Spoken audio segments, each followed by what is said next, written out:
So, welcome to this channel on engineering education.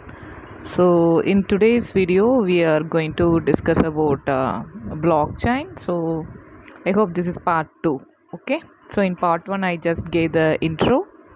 So, in part two, let's discuss some more details about the blockchain technology. Okay. So, in as the name says, in the blockchain, we will be having the chain of blocks.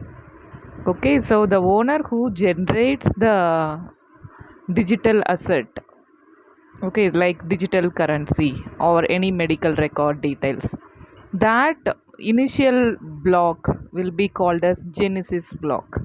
So whenever that block is transferred, if some other person is buying that or selling it, that will be considered as transaction. So, for example, if I have created a digital asset and if I'm giving to selling that to another person, okay, so that person system will take it and I will transfer the Genesis block. Okay, so in that block, the header detail and data detail about that digital asset will be there. So the receiver end, what they will, the other person who is buying it, so they will calculate the integrity check at their end through the hash value. Okay, they will calculate it and they will add that to the block what they have received from me.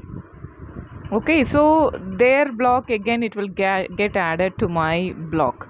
So again, that person is selling that to another person, then one more block will get added. So that person will get the integrity check of the data what he has received from the other person. Okay, in that way chain of blocks will get generated and they'll be floating in that network, so in the blockchain network. And all these who has created the digital asset through the Genesis block, that detail, and the people who are buying it and selling it, okay, who is involved in getting the blockchain, okay, and transferring to another person, all those details will be stored in the digital ledgers in the centralized manner or in the distributed manner. Okay, so in the centralized manner, the network attack, if it happen, if it's homogeneous attack, the complete network will be like hanged. Okay, but if it is in a distributed ledger mechanism, then it's a heterogeneous network.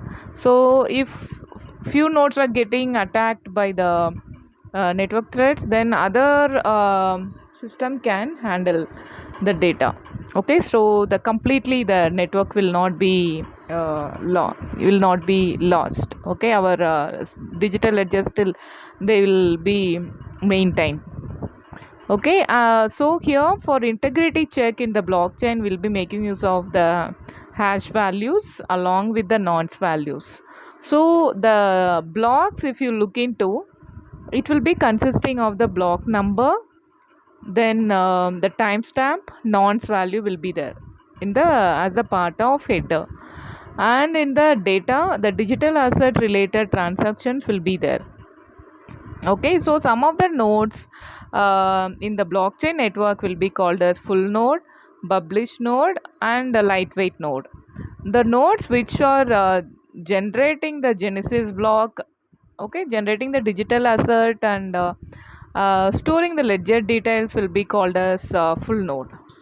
Okay, and the nodes which are generating only the Genesis block and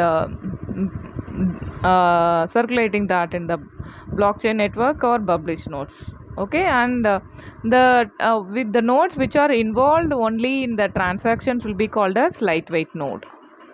Okay, so the users, if you look into the candidates who are involved in the blockchain network, okay, transaction, if you look into, they may be permissionless operation they will be involved in, or they may be involved in permissioned transactions. So if the users or the candidates, if they are not trustworthy, the untrusted users or candidates will be allowed to buy and sell the or receive and perform the transaction over the blockchain network. Okay, and the people who are really trusted, okay, they are verified and they are so much trustworthy candidates. So such people, if they are involved in blockchain transaction, they'll be called as trusted parties. Okay, so they'll be involved in permissioned transactions. So all the digital asset and what are all the transactions happening, all those from which person to which person the digital asset is transferred, all those details will be stored in the digital ledger. Okay, so they can be maintained in the central manner or in the distributed manner.